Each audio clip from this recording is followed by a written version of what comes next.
Good evening, I'm Jack Fujii and welcome to the 11th session of Agriculture 194P, Focus on Agriculture.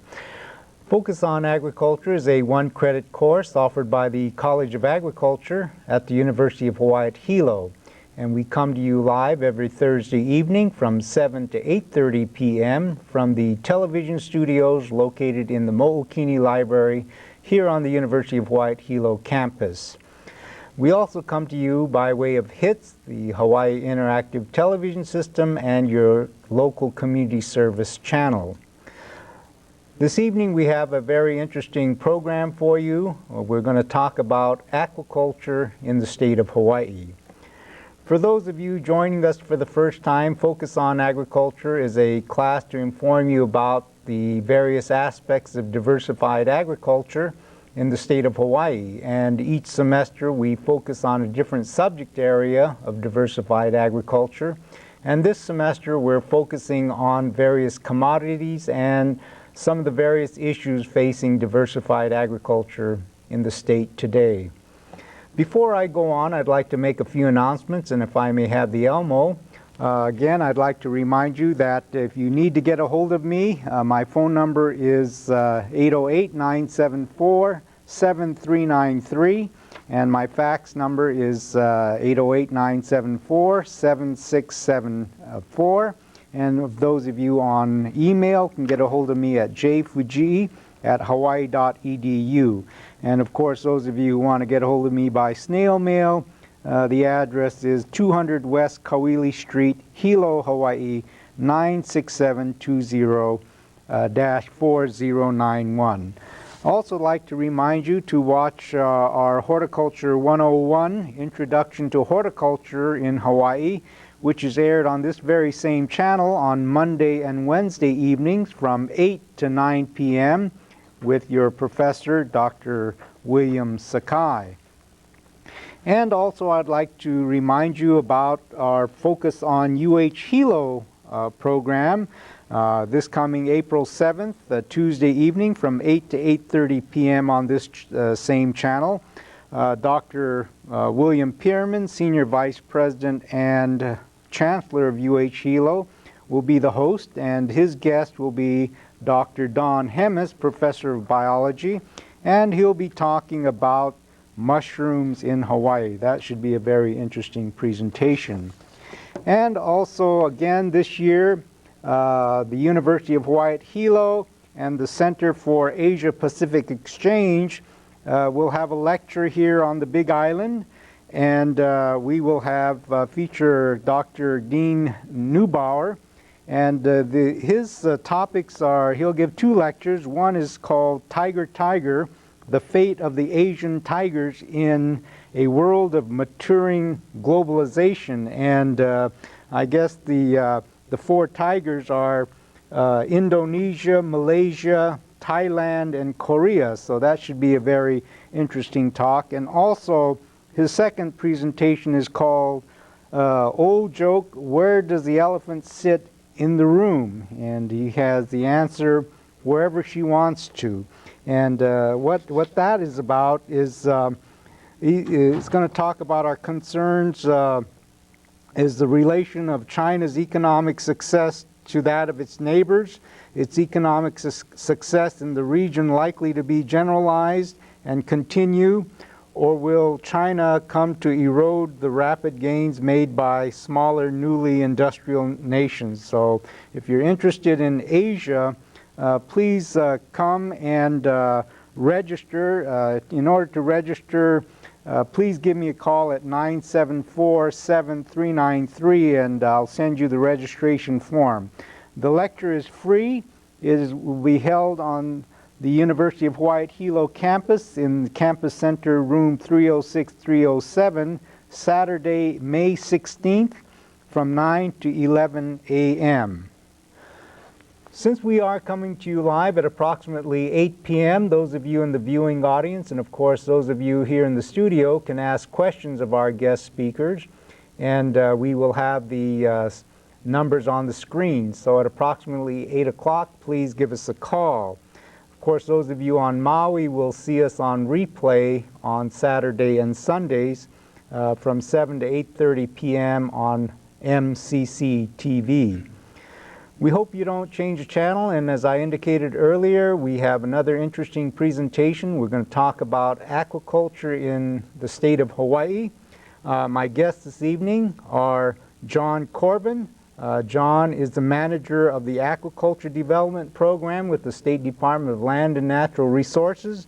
He has 30 years of experience in the area of aquaculture, and he's been with the Aquaculture Development Program since its inception 20 years ago.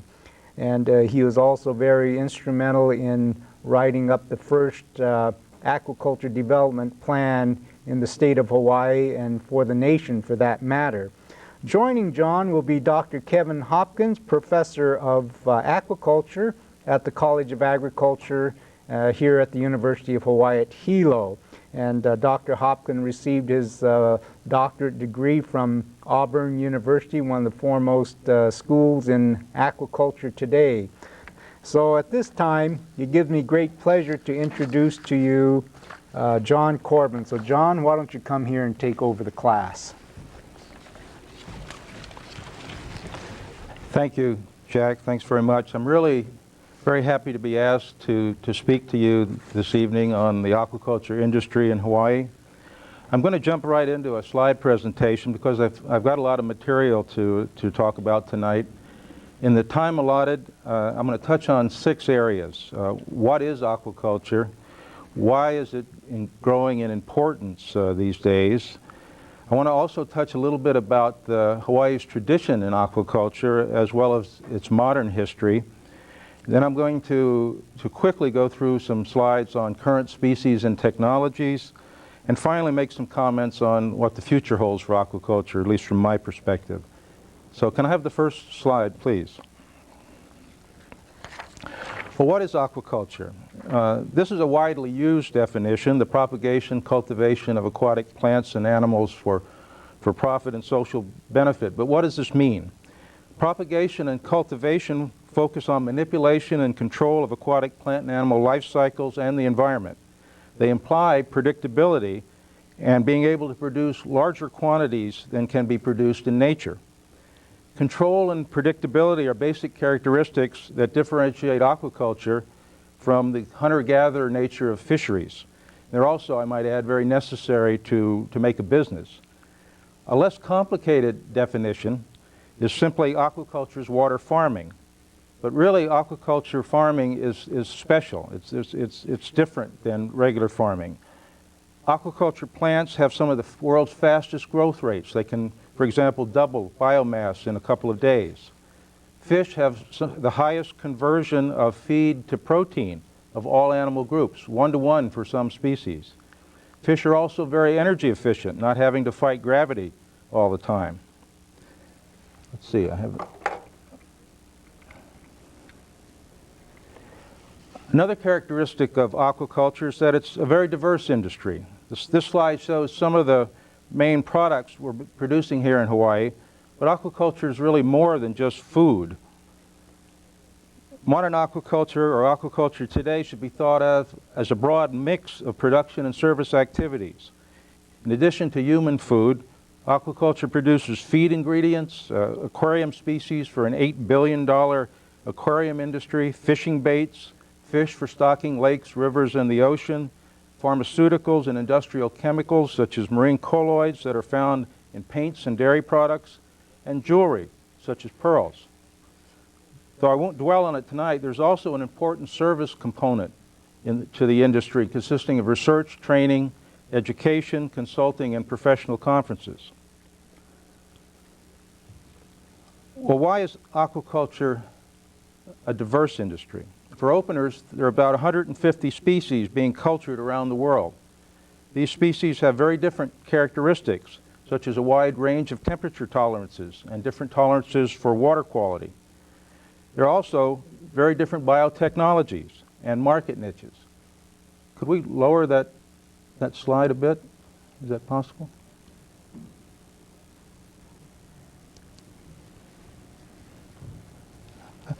I think it's working, okay. This makes species suitable for many different locations. Aquaculture is also characterized by a variety of technologies. Factors affecting technology selection include location. It can be on land, it can be in estuaries, it can be in ocean-based. The intensity of the management approach can range from extensive, low-tech, to intensive, high-tech. And the scale of operation can be backyard to really thousands of acres. And with integration into other systems, it can produce a multiple of products. Variety in available species and technologies makes for a diverse industry around the world. Well, why is aquaculture important today? Long-term, the driving force for aquaculture development is food, or more specifically, aquatic protein. Increasing population pressures, as shown in this slide, and declining fisheries mean aquaculture will make up the difference. Basically, there's no other way.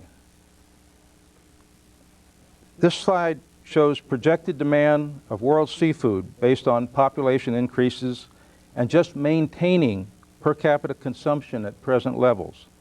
By 2025, it's been estimated that 70 to 90 million metric tons more seafood will be needed. And with fisheries in decline, those supplies must come from aquaculture sources.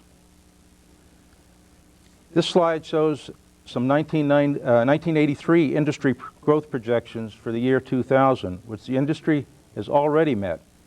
Currently, about 20% of world fisheries are provided by aquaculture, and that could increase to 50 or 60% by 2025. If this growth in production is going to occur, everybody agrees that systems must be sustainable, and the industry must work very hard to meet these characteristics. Currently, a great deal of third world aquaculture is not sustainable for a variety of reasons, mostly due to poor siting and poor planning. In contrast, aquaculture in the United States, and more specifically Hawaii, can be characterized as meeting most of these criteria. This is a slide of unsustainable coastal aquaculture in Thailand. Note that the shrimp ponds were built in a coastal wetland, and plumes of turbid, high nutrient effluent are polluting nearshore environments. In the food-rich U.S., the driving forces for aquaculture development are balance of trade. Seafood is second only to oil in terms of the trade deficit. Resource management, that is fishery stock enhancement, and rural development, meaning use of aquaculture for economic development. In Hawaii, we have the resources and the climate to grow virtually any aquaculture species in the world. When we did the first state aquaculture plan in 1978, we mapped the primary and secondary lands suitable for aquaculture and came up with 135,000 acres of primary lands and over 500,000 acres of secondary lands, the difference being soil type. This graph lumps primary and secondary lands, and to no surprise, the Big Island has much suitable aquaculture land. As we all know too well, Hawaii is going through some difficult times right now. Transition from plantation agriculture to something else. This shift is contributing significantly to the overall economic downturn as we're experiencing today, in addition to the slowing tourism. One of the major driving forces for Hawaii aquaculture always has been economic development and diversification, particularly for rural areas. I might add that good flat sugar land is also good aquaculture land. This is a shrimp farm built on former sugar land in Kahuku on Oahu. High clay soils can easily be compacted into ponds. Industries for Hawaii must be environmentally sustainable to be acceptable to the community. This is another factor driving aquaculture development. Aquaculture has been environmentally sustainable, and there is strong support from the community for further expansion here. This slide shows Kualoa on the windward side of Oahu and Moli'i Fish Pond, the oldest continuously operating ancient Hawaiian fish pond in the state.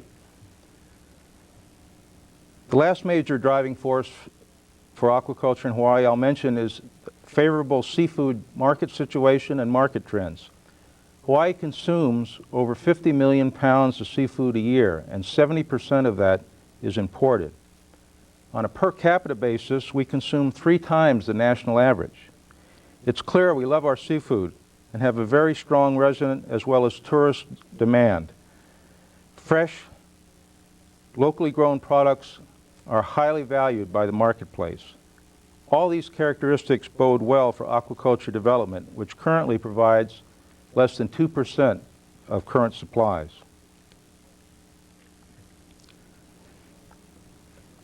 Hawaii has the oldest tradition of aquaculture in the United States by virtue of the 800-year heritage of constructing coastal fish ponds, or local ia. Fish ponds were important components of the A'upua'a system of sustainable resource management and food production devised by ancient Hawaiians. These ponds are unique in the Pacific. At one time, there were over 450 ponds throughout the islands, but fewer than 150 are recognizable today. There are 6 types of ponds, but the most prevalent is the local kuapa, or stone-walled coastal ponds built out from the shore. Molokai has the most remnants of these coastal ponds. This is an aerial shot of several ponds on Molokai. Ponds were managed extensively. Sometimes supplemental feeding occurred. Harvesting was done by manipulating the makahas, or gates, positioned in channels in the wall connecting the pond to the ocean. This is the owner of Mali'i Fish Pond, harvesting milkfish in the old way. Ponds fell into disrepair due to development and neglect. This is Kuapa Pond on Oahu, better known today as Hawaii Kai. Silt and mangrove infestations are also enemies of fish ponds. This is a slide of Honouliwai Fish Pond on Molokai. It's about a half an acre in size and is one of 2 demonstration ponds the Molokai community and the Aquaculture Development Program have been working to restore. It has taken 3 years to get all the permits, which is really another story, but we finally did it, and work has begun to restore the pond. Regulators required that restoration be by hand and historically accurate, and ponds must be operated in a traditional manner. This is truly an amazing community-driven effort to reclaim a lost heritage. The community stepped up, began work in June of 1997 to restore this pond. This slide was taken about 3 months later. Currently, the pond is scheduled to be completed in April of this year, and after a ceremony, work will be begun on the next pond, Kahina Pahaku. There are about 30 state ponds on Molokai, and the community wants to restore all of them for future generations. I touched on the tradition of aquaculture in Hawaii. Now I want to briefly mention a few aspects of modern aquaculture's evolution and history. I really think it's important to know a little bit about how we got where we are today. This is a slide that shows 2 important men in our industry's history. Tap Pryor in the pink shirt, and then Governor George Ariyoshi in the dark pants.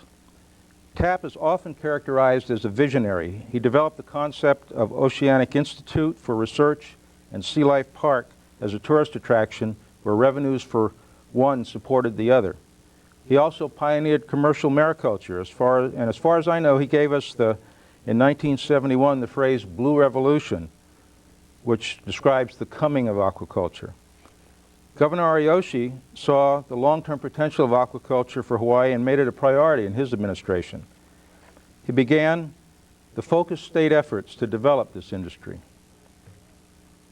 This is the Oceanic Institute today, one of the premier aquaculture research institutions in the world and an important player, along with the University of Hawaii, in our goal of becoming a center of excellence for aquaculture research and technology transfer. This slide shows Kahuku Seafood Plantation, another brainchild of Tap Pryor in the late 1970s and early 80s. It was to be a large-scale, intensive raceway culture operation for oysters, built on top of an old airfield. The reality is the concept was way ahead of its time and the state-of-the-art of the technology, and failed after spending many millions of dollars. But it did capture the imagination of many people here and helped put the word aquaculture in our vocabulary. However, aquaculture, the Hawaii aquaculture industry, that is in fact an industry built by freshwater prawns. Freshwater prawn farming was the first major water farming activity in the islands. And exotic Malaysian prawns was imported by the state for research purposes in the late 1960s to examine its aquaculture potential. Takuji Fujimura, chief of the State and Nui Nui Fisheries Research Center, and his team closed the life cycle and worked out predictable, mass culture techniques for the babies.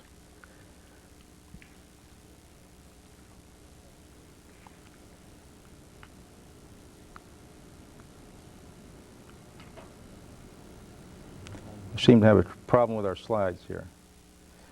All right, well, we missed a slide of the first prawn pond at Punaluu, where Fujii worked out some of the production, pond management techniques. Fujii's the man in the red shirt in this slide, and he did a very innovative thing. He encouraged people to get into this new industry, and it was a very high-risk industry, so people were very reluctant. He developed what was called a cooperative agreement, where farmers who dug ponds could get free babies and technical help from the state in exchange for sharing their production and management data. Fujii, in one action, provided incentives to farmers while establishing a base for production improvement research.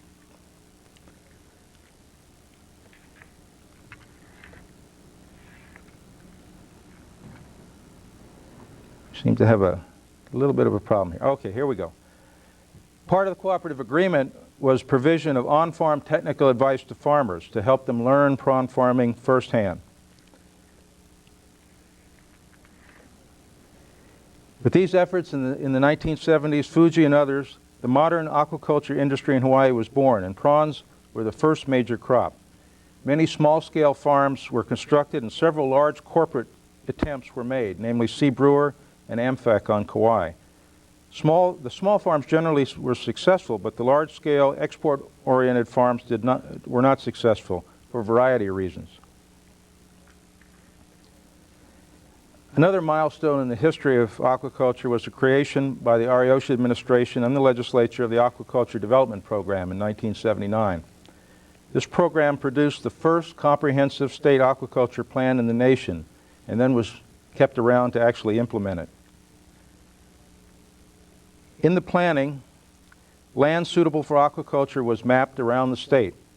This is the Oahu map, with the blue and green areas being suitable lands. And note that that does not necessarily mean the lands are available, but they're just suitable for aquaculture.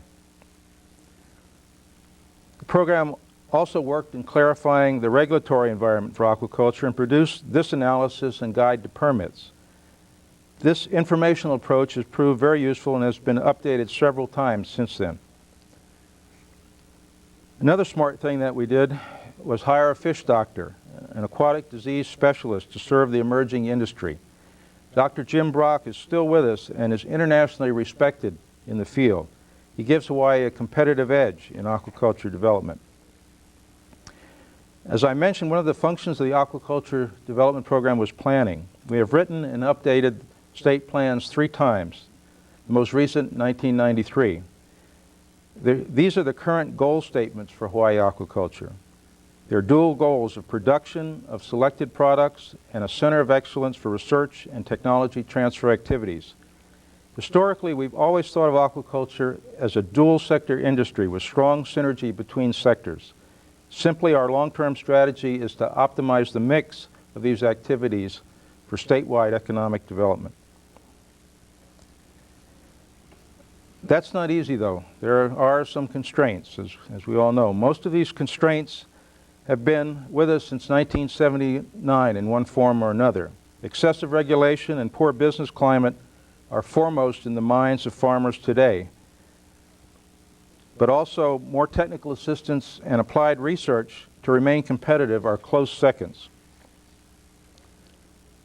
Despite the constraints, we've made significant progress, and we've definitely grown in industry. 1997 values are projected to be around $37 million, $23 million wholesale product value of production, and $14 million from the services sector. There are about 156 farms located on every island, many of them small. And I might point out that since the economic downturn began in 1990, aquaculture production value has more than doubled, and the industry as a whole has had only one down year since 1979. It's obviously an industry that makes sense for Hawaii. Next, I'd like to quickly show you some of the species and technologies being used in Hawaii. Currently, we grow about 35 species. Farmers are using all manner of management systems, from extensive production in Hawaiian fish ponds to semi-intensive production using earthen ponds to intensive production using tanks and raceways. This variety is impressive, and in this diversity of species and technology really lies the potential for aquaculture to become a major industry here. This is a backyard operation that grows crayfish on the Big Island. Note the materials for the tanks are pretty simple, just liner and wire. This small-scale system is one of many modules that grows apple snails, or Hawaiian escargot, in Waianae, Oahu. This family operates on Hawaiian homelands. This is the product before processing. It was recently introduced at the Boston Seafood Show, the largest in the country, as a specialty product and got a really excellent reception. Scaling up production is the next challenge for this farmer. Earthen ponds are the most frequently used system around the world, and they are also prevalent in Hawaii. These ponds are about 1 acre in size and 3 to 4 feet deep and can grow prawns or shrimp. This shows one harvest method used for prawns, the cull and seine method. Basically, a large net's dragged through the pond to catch the animals that are marketable size, and it leaves the smaller ones to grow. A very labor-intensive kind of operation. Our more successful farms produce multiple crops, so they have flexibility in the marketplace. Sometimes cages will be put in a prawn or shrimp pond to produce tilapia as a second crop, as shown here. This shows the golden tilapia and some of the other species that are grown in ponds. Tilapia is one of our major products and is growing in popularity also on the mainland. This is another important product here, the Asian or Chinese catfish. It's very popular with Filipinos and can be grown at very high densities. Chinese catfish is a popular species for small tank culture, such as shown here, and tilapia also works well in these kind of tanks. This is a bit more sophisticated tank culture system for Chinese catfish at Kualoa Ranch on Oahu. Note the construction, wood frames with liners. This is the farm manager with some of the product. Wholesale price for Chinese catfish is currently running between $5 and $6 a pound. However, I do have a caution. We may be seeing some market saturation with this species because of the limited ethnic demand. Marine shrimp is another important product in Hawaii. We probably consume between 6 and 8 million pounds of shrimp a year here, mostly in the processed form. We grow just a fraction of that. Shrimp can be grown in earthen ponds, but unlike freshwater prawns, their growth is pretty uniform, and they need to be batch harvested by draining the pond. This can be a problem in locating shrimp farms because you need to be able to discharge the water into the ocean. I also like this slide because it really shows aquaculture farming isn't wearing white lab coats and turning knobs. It's hard, dirty work sometimes. This is an innovative technology for growing shrimp called round ponds. It was developed by the Oceanic Institute. It's very intensive. To illustrate, 1 acre of earthen ponds may produce 5,000 to 10,000 pounds of shrimp a year, while round ponds have produced 40,000 pounds of shrimp a year in 3 crops. Intensification, I might add, is a trend in aquaculture today. This same technology that you see on the screen will be utilized by a new company on Kauai, SeaTech. At full scale, this company will make Hawaii the largest domestic shrimp producer in the United States. That's how powerful this kind of technology is. This is the old Marine Culture Enterprises operation, an even more intensive shrimp producing technology that achieved rates of production of 100,000 pounds per acre per year. There are 6.5 acres of raceways under these domes. This is the inside of one of the domes. The farm is still operating Kahuku, but under new ownership and very much less intensive management regime. It's also started to grow fish along with the shrimp. Another major product produced by aquaculture is seaweed, primarily ogo. It may surprise you that probably 90% of the seaweed you see in the stores or in poke is cultured these days. It's an example of wild supplies having decreased and being closely regulated, and cultured supplies taking their place. This is Hawaiian Marine Enterprises on Oahu. They use tumble culture in these tanks and grow several varieties of ogo. They're also working with a local food distributor to sell value-added pickled ogo. Limu monowea is grown in this way in Hawaiian fish ponds on Molokai.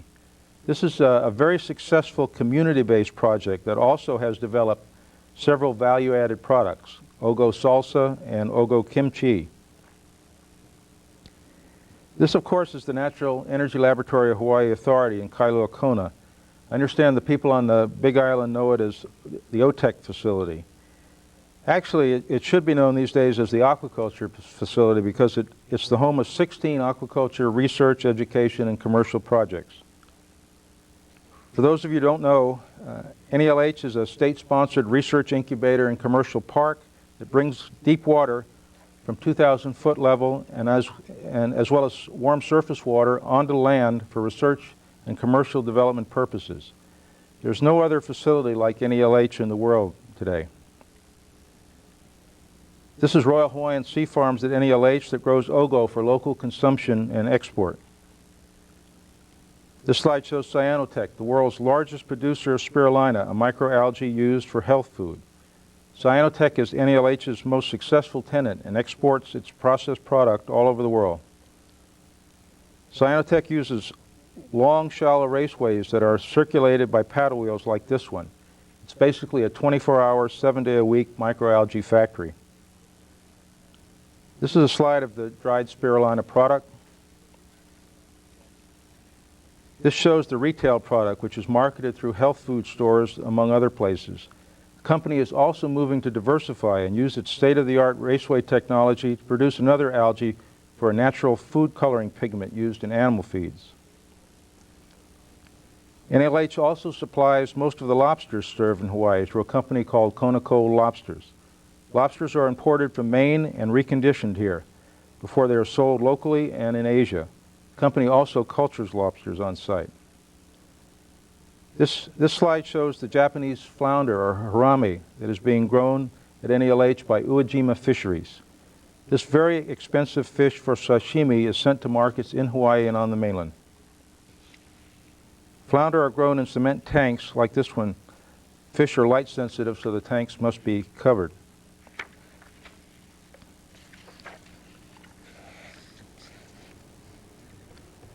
A new market niche for Hawaii is turning our geographic isolation into a competitive advantage.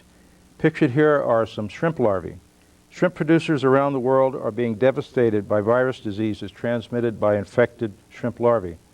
A company at NELH, High Health Aquaculture, is beginning to produce certified disease-free shrimp broodstock and other products for the world market. This slide shows oyster spat grown at NELH for shipment back to Washington State. This company, Taylor Resources, one of the oldest and largest oyster-producing companies in the U.S., found that there was an economic advantage to nurse oyster spat, which are baby oysters, all year round in Kona, and then ship them back to be grown out on their leased mudflats in Washington. This is Taylor's facility at NELH, shallow, simple wooden raceways under shade cloth. This demonstrates Hawaii's year-round growing season as a competitive advantage for some aquaculture products. Well, what's next for Hawaii? Center for Disease-Free Aquatic Animals, a nursery environment for shellfish stock, probably all of the above and more. This slide of Richard Moore and Greg Patterson at the University of Hawaii at Manoa is meant to illustrate a future in biotechnology, particularly marine biotechnology, which is just another way of saying aquaculture. These researchers search for bioactive chemicals and pharmaceuticals in obscure marine plants and animals. And like the rainforest, the cure for cancer might be in the ocean. Once identified, the chemical could be synthesized or cultured through aquaculture. Abalone is another high-value species with a huge market. However, wild sources are declining and cultured sources must take their place. A new company located at NELH, Big Island Abalone, is interested in making Hawaii the abalone capital of the world. They have a patented system that can produce abalone in half the time of the natural environment. This is moi, a popular local species in short supply in the wild. The Oceanic Institute has closed the life cycle and several farmers around the state are beginning to produce marketable quantities, including a company at NELH.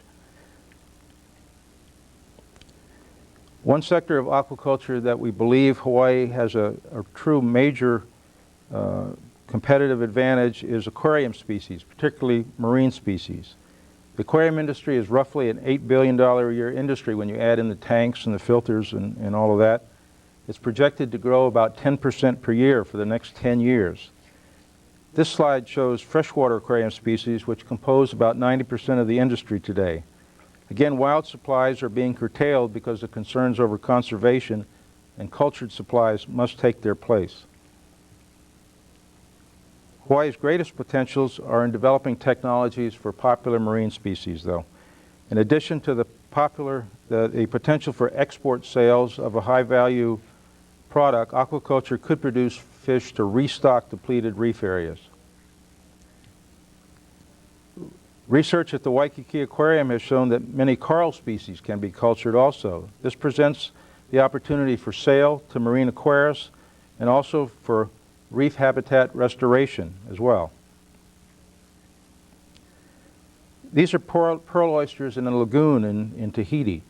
An NELH company, Black Pearls Inc., has closed the life cycle on this oyster and now wants to set up a commercial pearl farm in Hawaii. And this is the final product, beautiful black pearls.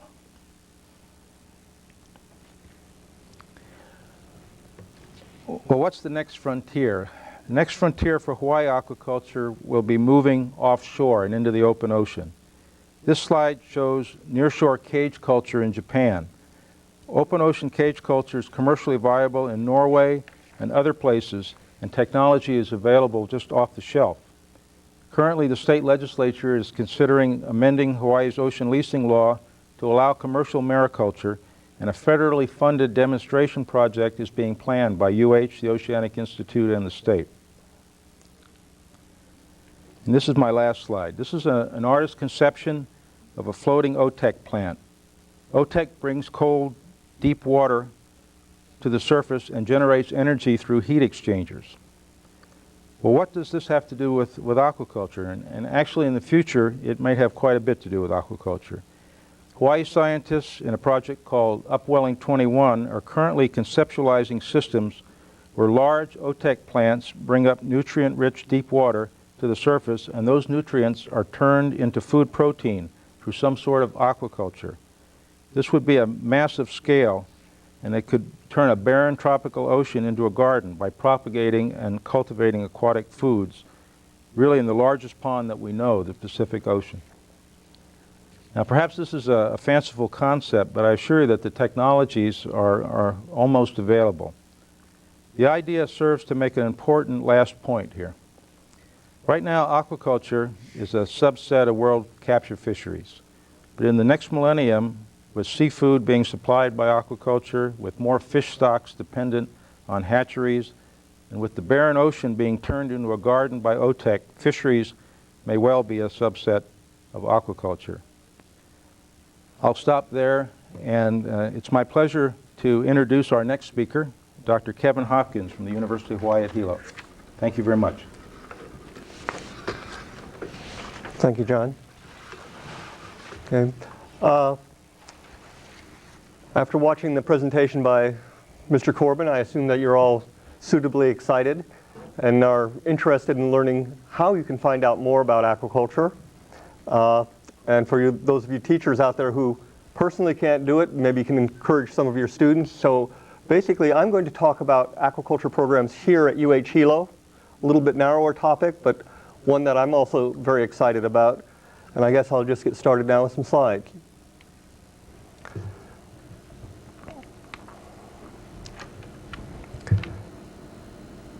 Looks like I'm having the same problems. What's going on? Gonna work? There's the first one. Got it. The aquaculture program here at UH Hilo is set up with 3 basic missions. First and primary in the program is undergraduate education. Secondly is applied research. That's research that has a direct application. Very little basic research is done here right now. That research is mostly directed towards the local community, although we do work in other countries at times depending on the project. And the last aspect of our work here is related to service to the local community here on the Big Island. Our program is relatively young. We were created by legislative mandate and started up in 1989. We offer a Bachelor of Science in Agriculture degree with a specialization in aquaculture. Typically, we have about 15 to 20 students in the program at any one point in time. Those are people who actually have declared that they want a specialization in aquaculture. We also have many other students who are taking courses in aquaculture. Primarily, these are students from other agriculture programs and also from marine sciences. We've started very small, and in 1989, basically we shared a laboratory classroom in the College of Agriculture building, and we had 8 instant swimming pools, which we had placed inside a shade house. And this was basically our aquaculture facility that we started the program with. It's important to note that we saw many very fancy facilities, but we actually can do a lot with a little bit, and even backyard farms can grow a lot of crops here. So from this very humble beginning, we have been slowly but surely increasing in size, and I'm very excited about where our future is going to be going to, and I'll talk a little bit about that later. Right now, we still share laboratory and classroom facilities in the College of Ag building, but we now have our own laboratory and hatchery building. We have some greenhouses with tanks inside of them. We have 44 basic tanks, over 100 aquariums, probably closer to 150. And we have systems to grow algae and brine shrimp for feeding our various fishes. This is the College of Agriculture's hatchery building for fish. It's located on our farm in Panieva, which is about 5 miles from campus. This hatchery is equipped with hatching jars, so we can hatch just about any type of fish that we have, from these jars containing eggs from tilapia, which are a free rolling egg. We can have those. We can work with sticky egg from catfish. We were doing koi carp the other day, which is another type of sticky eggs. So we can do those. We are set up experimental aquariums and where we can do experiments on various small fishes, including ornamental fish, and where we also grow our larval fish in there. This is our outdoor greenhouse. At the time, right now we've expanded to 2 bays and have been gradually replacing a lot of our tanks in there. We also have a large number of tanks outside the greenhouses themselves. An important part of our program is that the students built our facility. Except for the shell of the building that you saw there a couple of moments ago, the students built everything. The students built the tanks. The students built the greenhouses. The students built the racks, the pipeline systems for air, for water. And it's very important that they know how to do this if they're going to go out into the industry. And when they graduate, if they walk out and all they have is book knowledge, and they show up at a farm to work, and you got a broken pipeline that first day, the manager's not going to be real happy with you if you don't know how to fix it. Our students know how to fix things. They know how to make it work. We have gradually been changing the types of our tanks. Before we were using the simple wire tanks. We've also had the wooden tanks. Unfortunately, the wooden tanks with liners don't work real well here in Hilo because of our rain. They rot real bad.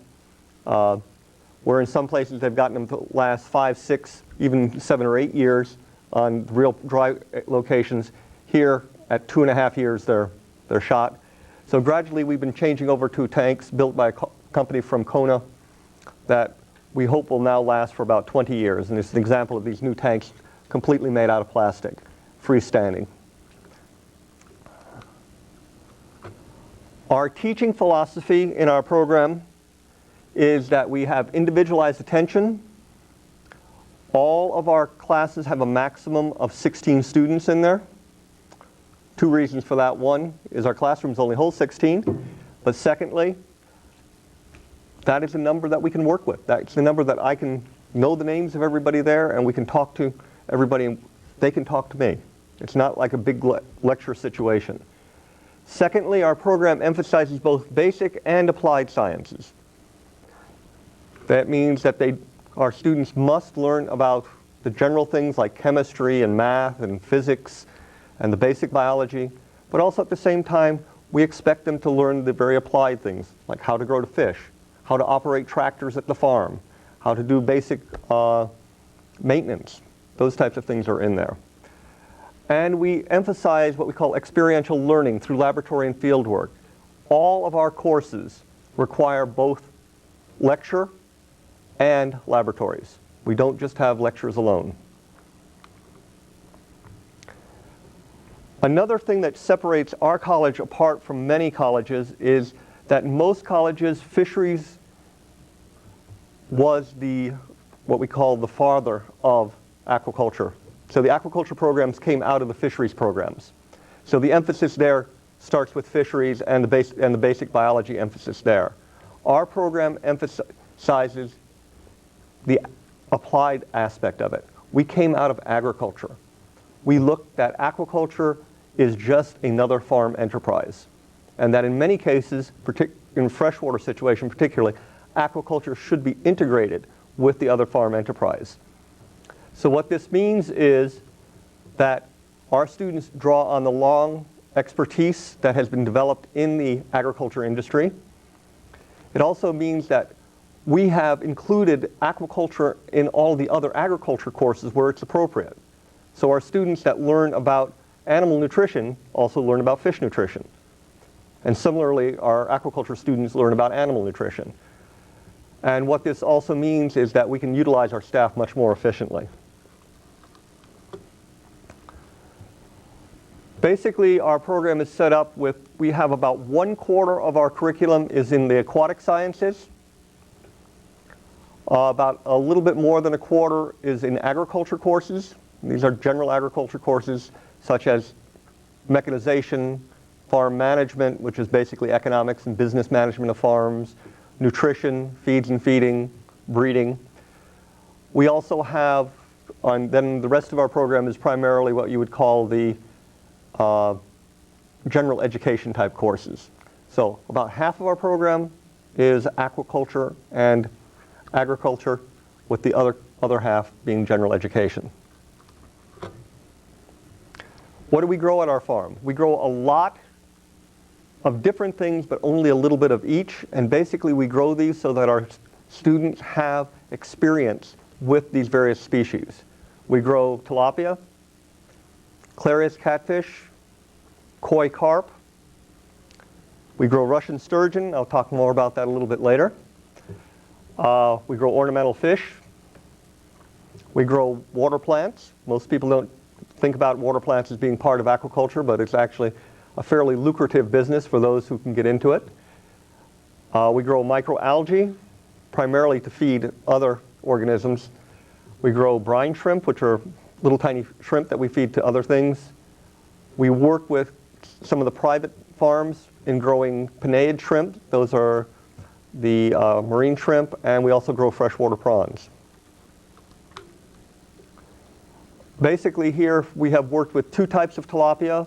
The red one that's right like here, which is also grown by some of the farmers around here, and one of the hybrids that we have done a lot more work on, which we recommend much more for the local people here. We are one of 2 places in the state that has permission to produce all male populations of tilapia for distribution to farmers. And the thing with these all male populations is they grow about twice as fast as the mixed populations do. The other place being Y&I, the project up over there. This is a wild pattern on a carp that's not nicely colored, but it's the only picture I happen to have at the time. And here's one of the water lilies that we had out our farm out there, one of the common ones. Some varieties of water lilies retail for as much as $60 to $70 per plant. And one of the things that we have here is we can produce and ship almost any time during the year, while most places on the mainland have to shut down during the winter time because the plants don't handle the cold temperatures and being processed then. Research activities here. Even with our very small program, we have brought in cooperation with the Institute of Marine Biology up at Manoa, we've brought in over $800,000 in the last 9 years in research monies into the university. Our main projects have been related to a Russian sturgeon project, where we are working with the Russian government on that one. We are also looking at improving tilapia stocks here in Hawaii. Unfortunately, with most of our tilapia here in Hawaii, they are what you could call poi tilapia right now, or mongrels. They're all mixed up. And the best type that we had, which I showed you a picture of over there, the best ones here have a production rate of maybe 1.75 pounds to 2 pounds if we're real lucky within a year, but usually it's about 1.75 pounds, the best we can get out of them. Last week I was in Korea, where I'd been invited by the Korean universities to give some talks over there, and they're growing tilapia to anywhere from 2.25 to almost 4 pounds in a year. So we're looking at improving the tilapias we have here, make them grow faster. The other things we look at is characterizations of growth. That's related to statistics, an area that I happen to be very interested in. And we also look at trying to do low-tech applications for tilapia production, particularly looking at if you don't need real fast growth, and looking at just fertilizing ponds and how much yield you can get from that. This also works very well if we then use those ponds for irrigation and we recapture the nutrients from those ponds with our other plants. I want to dwell on 2 of our projects in a little bit more detail here.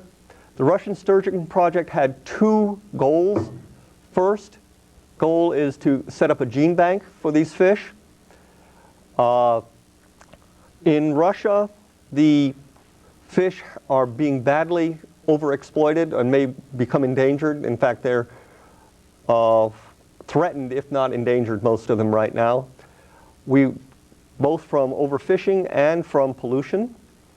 So we're trying to work with them to create some stocks over here where if for some reason they become extinct in their native range, at least there's some fish over here that when conditions get better, they can go back for restocking. Secondly, we would like to create a sturgeon culture industry here in Hawaii. And we think that it has some real potential both for food fish and for caviar. Our first project was to obtain import permits, and as Mr. Corbin mentioned, regulation is a very difficult situation that we had here, and luckily through the help of the Aquaculture Development Program we finally got our permits. That being said, it still took us 3 years, even though we were a government institution. I shouldn't be putting in plugs for this, but there is some regulations up before the legislature right now to revamp this process. 3 years to get a permit is a little bit too long, in my opinion. The next goal was, could we get eggs from the Caspian Sea to Hilo? Luckily, we were very successful about that in 95. We got some eggs here. We hatched them. We've tested varied speeds for these. And right now, fish that we brought here in 1995 are averaging about over 20 pounds apiece for the ones that we have left. And we have about 100 fish left right now at a private farm. Unfortunately, our facility out at Paniava can't handle these large fish like that are quite so big. So we have 4 smaller ones that we've kept back, but that's the only ones we can maintain. We can't grow large fish like that out there anymore. So we are now trying to move on to the second phase and go out to a more commercialized venture with this. For tilapia, Basically, what we did on our tilapia stocks for improving it, we went to see what was here, how fast did they grow, compare it to what's available in the rest of the world, and now we're getting ready to do phase 2, which is to try to get some new stocks in here that will help us improve our quality of our tilapia industry. But again, we're running into this 3-year import permit, what do you want to call it? A hurdle. I guess we can call it a hurdle. I won't call it an impassable wall. We're going to get over it one of these days. But we're up to that point right now. Okay, and this is an example of another one of our tilapias that we found. This one was found on Kauai. This happens to be a plant-eating tilapia instead of a microalgae-eating tilapia. What do we do with the local community? Basically, our major projects have been related to working with displaced sugar workers, where we just completed a project where we developed 20 pilot aquaculture systems, and we trained the people in aquaculture up there over a period of about 2.5 years. I'm happy to say that we have several of them who are continuing and are expanding the farms on their own. We typically look at about a 1/3 success rate, and that's just about what we got. I would have liked to have had higher, but I'm very happy for the 1/3 of the group that we have that are continuing.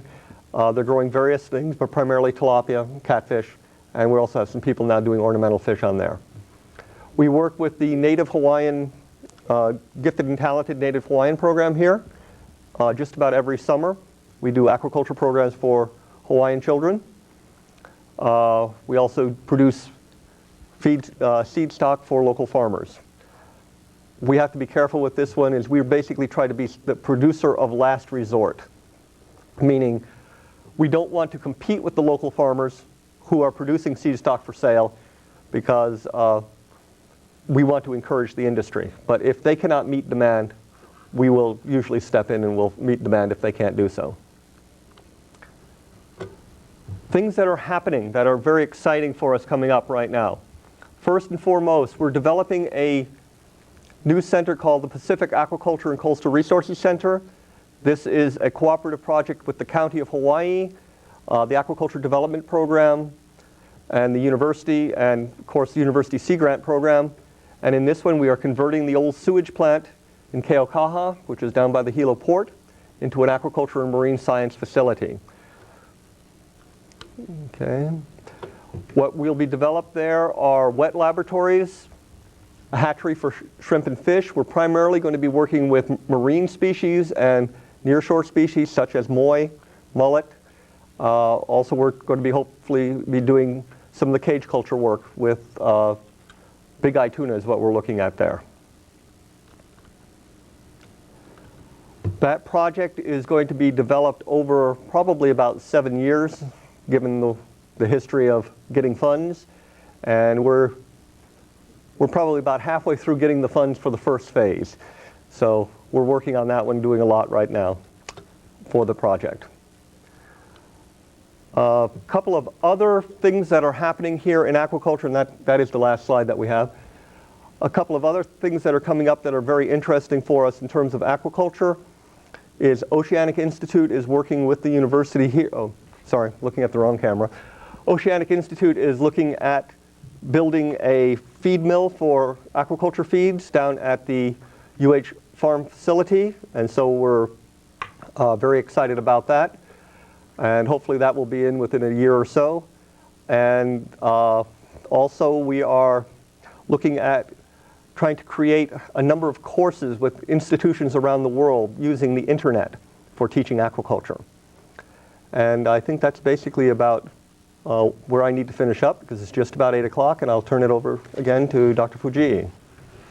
Okay, well, thank you very much, Kevin.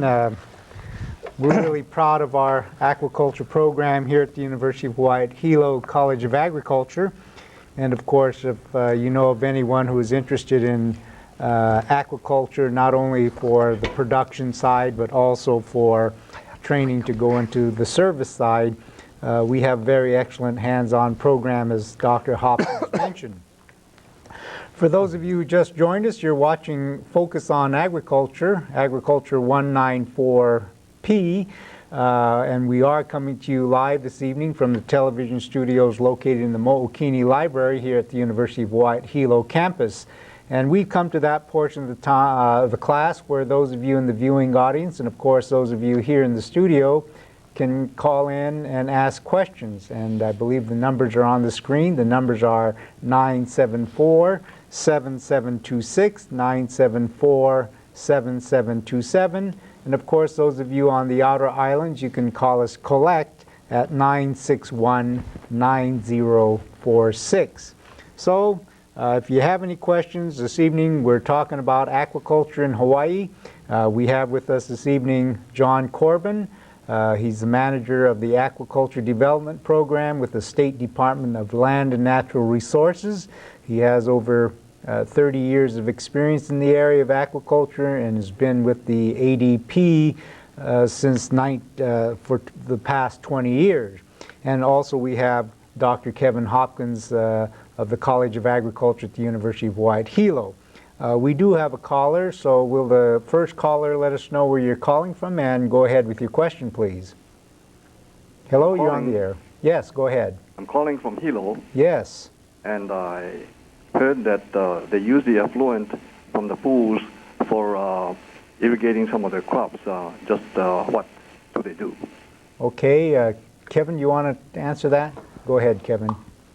Oh, you've got your mic, so you don't need I don't have to use that that one. Okay, fine.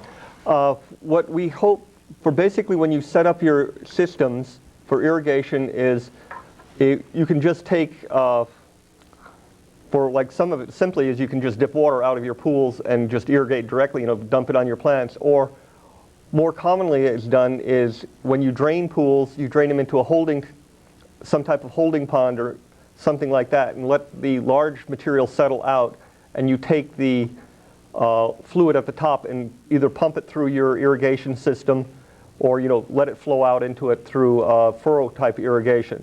The only problem we have with irrigating with this type of water is if you're using drip irrigation, you have to filter it because we tend to clog up the emitters pretty bad.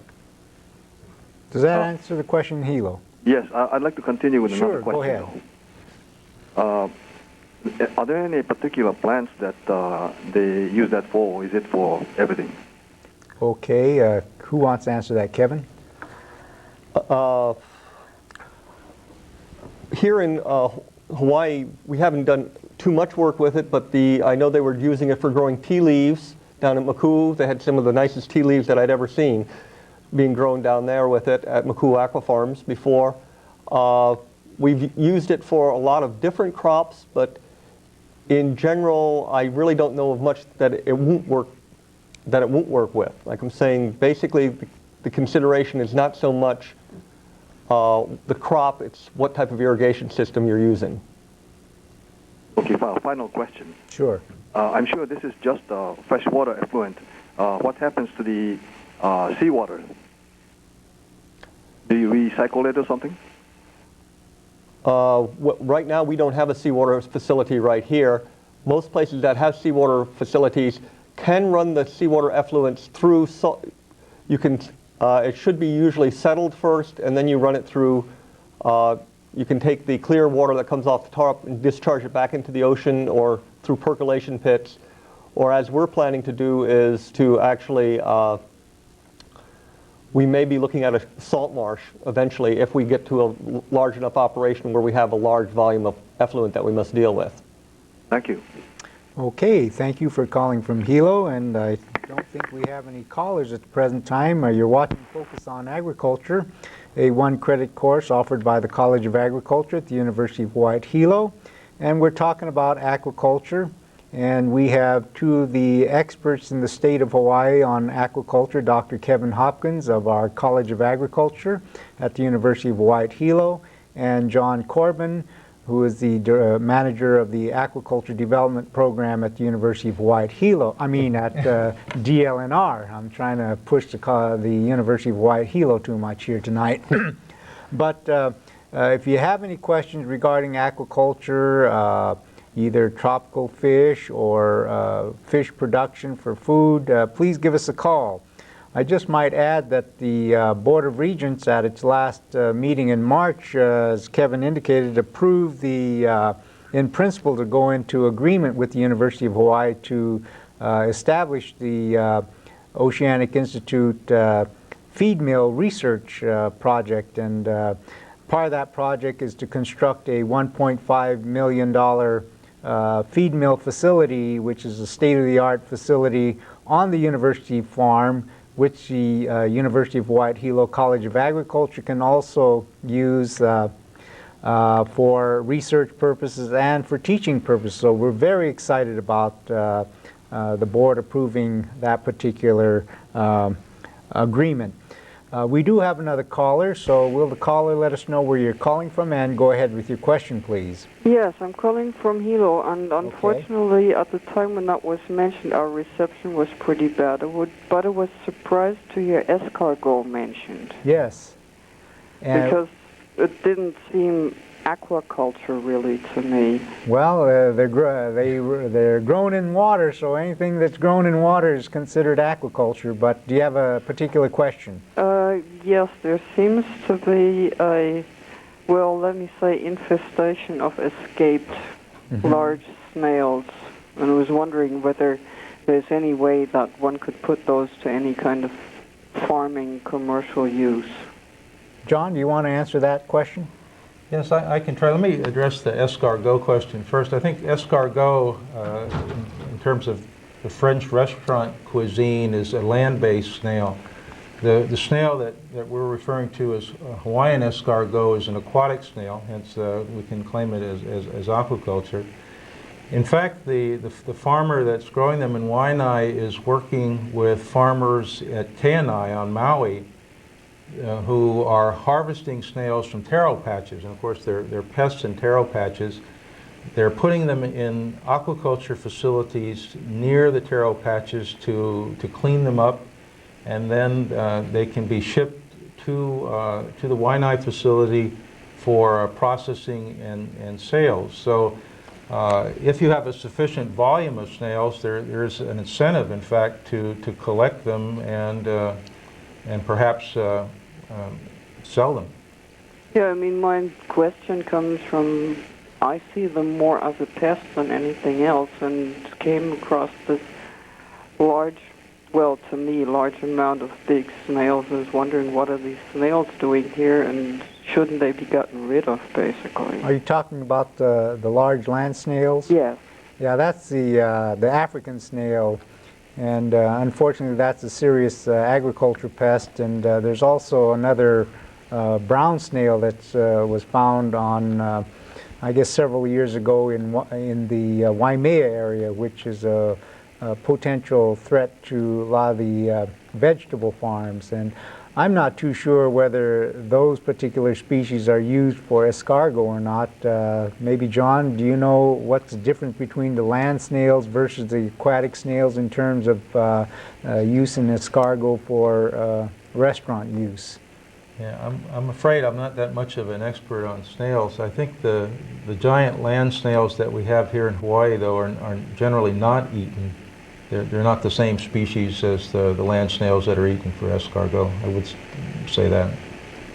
Well, I do know that the State Department of Agriculture has introduced several insects to prey upon the African snail, and they've also introduced another predatory snail that it's a long kind of a pinkish colored snail, which also is supposed to prey upon the African snail. But I know in the Hilo area you don't see very many of the giant African snails. At least I haven't seen them around. But in Waimea, the brown land snail is creating a problem. Do you have any additional questions? No, that's all. Thank you. Thank you for calling from Hilo. We do have another caller. Could you let us know where you're calling from and go ahead with the question, please? Hello, gentlemen. Aloha. My name is Alex. I'm from Waikiki. First of all, I'd like to say that I'm very impressed with your presentation. I can't believe how much you've done in such a short time. I do have one question, though, about the economic benefits here. Okay. What do you guys see, you professors see, as the best ways to make money with the research you're doing? What industries will have a potential to help the economy here in Hawaii? Okay, maybe both John and Kevin can talk about that. We'll start with John and then go to Kevin. Well, I think there's a number of species that can make money in Hawaii. Our price structure here for the food species is among the highest in the nation, so we have that going for us for any farm species. The ones that look like good bets for the future are the aquarium species, the freshwater and the saltwater fish. Whereas a tilapia, you might get $3, $4, $5 a pound. A pound of high-value aquarium species may be $200 a pound. So there's some real potential there. As I mentioned in my talk, about 90% of the aquarium fish market is freshwater. About 10% is saltwater. The reason for that is that it's very difficult to do saltwater species. We hope to be able to develop technologies for marine species, and if we do and transfer those to farmers here, I think that'll be a very lucrative area. So aquarium species area, I think, has real potential. Another good thing about that from the state perspective is that it doesn't have to be very large to make significant amounts of money. Backyard operations in Hawaii, I know of some that are making $40,000 or $50,000 a year. So very high value species, very low land utilization, and some real potential for the long term. Kevin, you want to add to that? Yes, I would like to add a few more things, maybe looking a little bit farther out than our emphasis right now is a lot on ornamental species. Longer term, I still see further chances for us to improve and increase the microalgae cultivation. I know that some companies are talking about Kau as a potential site other than just at Kona. So we have our pharmaceuticals there. I think we will get more into some of the marine fishes, like as John mentioned earlier. I see some long-term for cage culture. If we can get over some of the legal and regulatory hurdles, I think we have some real potential for cultivation of marine fishes in cages, particularly some of our local species such as moi, which is very high valued and almost impossible to find in the market, very rare there. Like I said, we were going to be looking at big-eye tuna. Of course, we have our sturgeon project, which we have great hopes for. That's more, a freshwater project. So there will be a large number of various species that I think, if we look at aquaculture as part of the farm enterprise, it can be integrated into regular farms. And as people have noted during our time period right now with the drought, we're going to have to start doing something in this state about managing our water. And the way it's managed in most places is to build ponds and to hold water for the drought time. So if you're going to be building ponds, we might as well start putting fish in them and growing some fish and making some money out of those ponds. And then, of course, our offshore environment, I think we can do quite a bit there. Does that answer the question from the caller from Waikiki? Yeah, that's a great answer. I appreciate that, especially the long-term pharmaceutical thing sounds very interesting. Can I ask another question? Sure. Out on Molokai, I've been reading about them repairing the ancient Hawaiian fish pond. Do you think there's any economic benefit to that? Do you think they could become self-sustaining economically? John, you might talk about that. That's a very good question. I think the answer is yes, but we're looking at multiple benefits. We're looking at cultural benefits. There's certainly some educational value in terms of educating students on Hawaiian history and Hawaiian heritage. In terms of fish production and gross sales from fish production, they're really an extensive system. So they're not going to produce large amounts of fish if they're run in a traditional way. There are ways to intensify production in Hawaiian fish ponds. For example, putting cages in Hawaiian fish ponds, and those that are spring-fed, where the water quality can be maintained. There's an opportunity actually produce a lot of fish and actually make some significant amounts of money. There's a fish pond in Kaneohe on Oahu, Heia fish pond, that's using this type of approach and making a great deal of money. Beyond that, I think there's some real opportunity to link other industries to the fish ponds, because they're really an incredible story, an incredible part of Hawaiian history.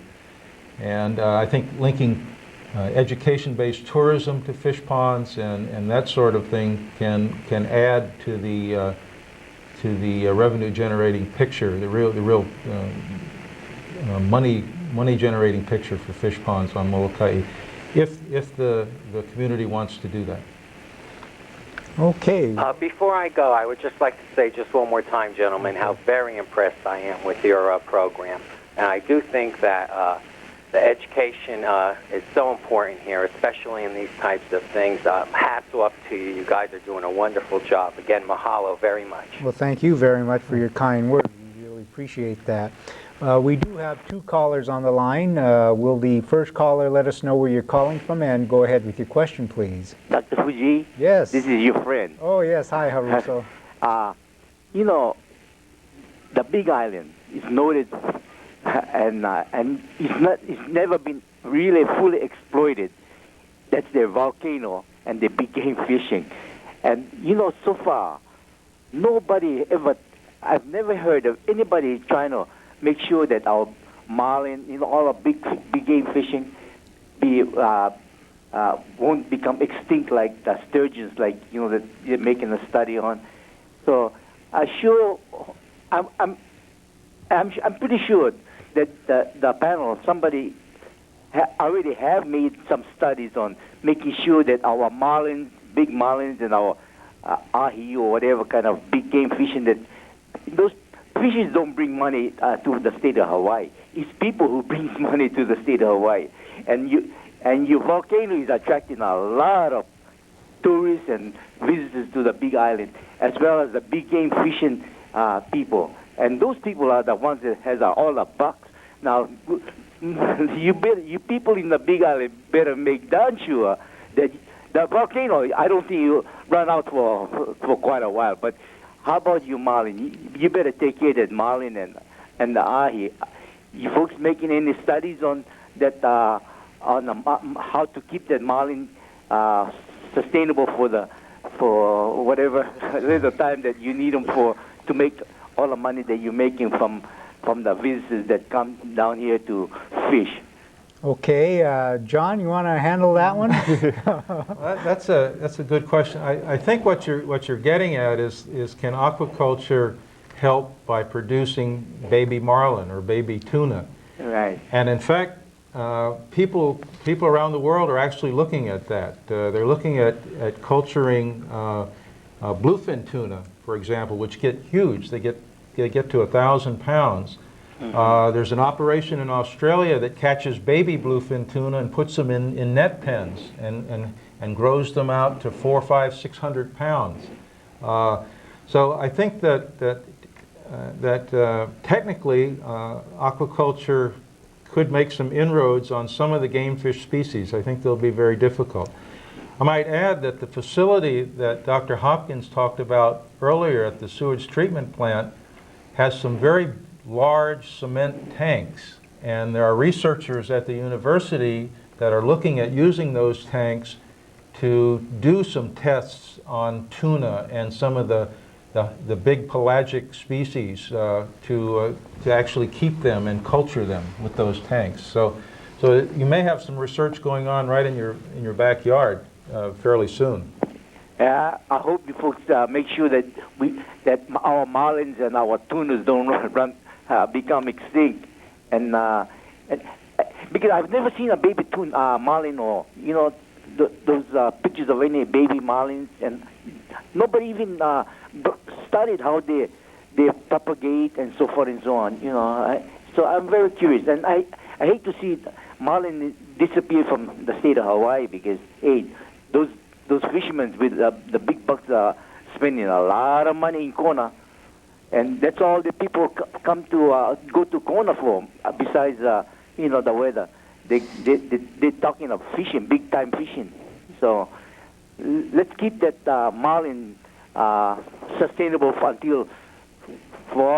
now until the state of Hawaii disappeared and become a lagoon or something. Okay. Thank you. Okay, well, thank you very much for calling Haruso Joe, our good friend and viewer from Kaneohe's side of the island of Oahu. We do have two other callers. Will the next caller let us know where you're calling from, and go ahead with the question, please. I'm calling from Hilo. Yes. My question is more with regard to regulatory agencies. Okay. I was just wondering if the university is working with the state regulatory agencies who can have a drastic effect on the cost and the financial feasibility of any fish pond. The reason I'm asking is just recently in Hilo, there were two fish ponds that were cleaned. One was cleaned by hand and one was cleaned with the use of machinery. And it has been brought forward that the one that was cleaned with machinery was fined for his work within the fish pond. And I was wondering, what kind of impact or what kind of effect the university can have in working with, in this case it was the Department of Land and Natural Resources, who decided to fine a fish pond operator just for the fact that he had used a machine in cleaning out his pond.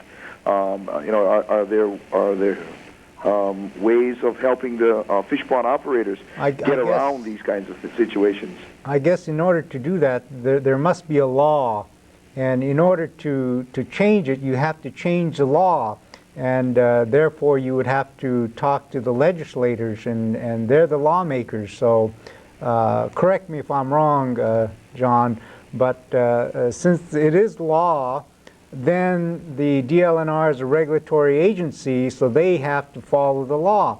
And in order to change that situation, the people have to go to the legislatures and tell them to change the law so that it is legal to utilize machinery to clean fish ponds. I don't know the ins and outs of all of this, and I was wondering if Kevin or John would like to add anything to that.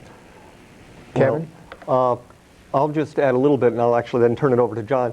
I think actually what we have right here is a very good instance where the university is working with the Land and Natural Resources, because John Corbin here is with the Aquaculture Development Program, and we do bring issues to his attention, and we work with them, and we communicate issues to the legislature, trying to change problems on there. And we're not as successful as we would like to be, but we try to get as much, things up there to help the farmers as much as we can. And I guess I'd like to turn it over to John on this last issue, because I haven't heard about this particular one.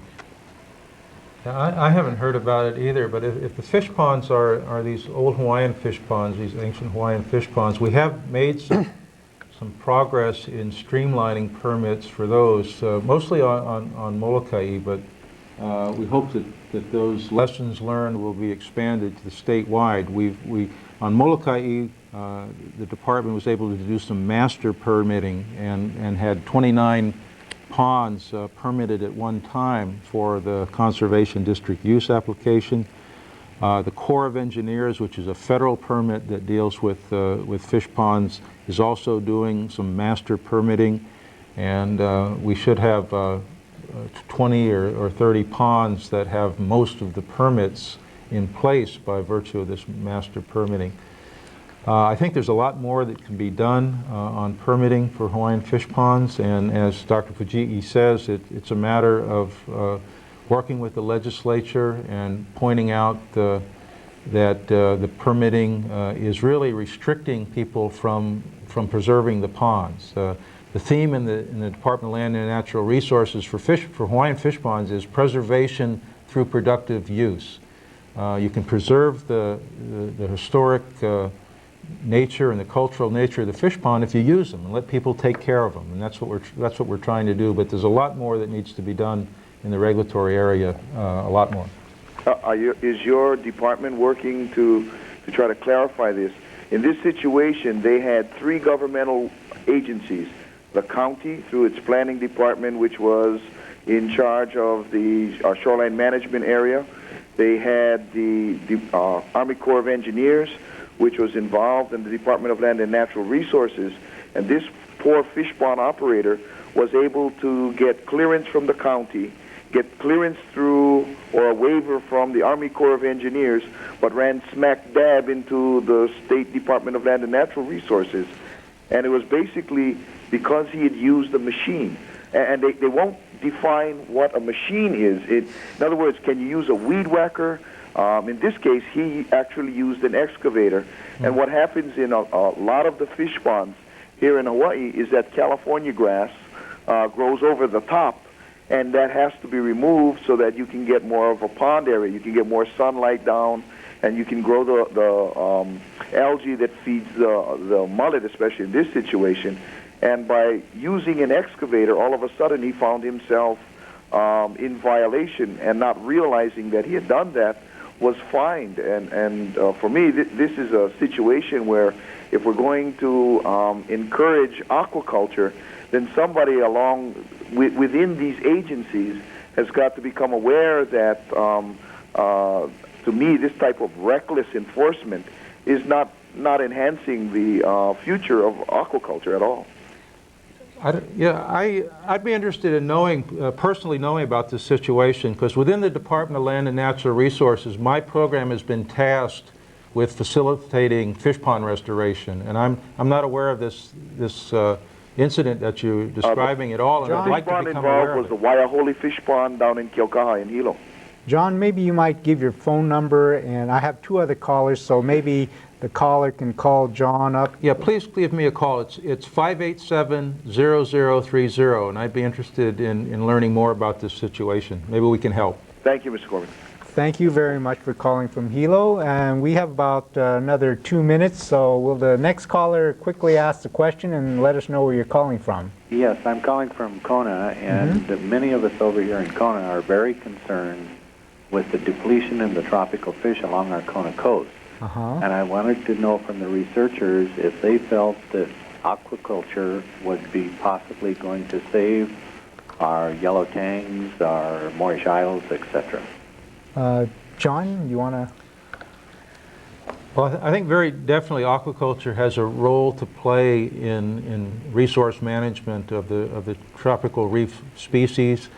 There are several research projects that are underway or are going to get underway on marine tropical species. I think, in fact, yellow tang is one of them.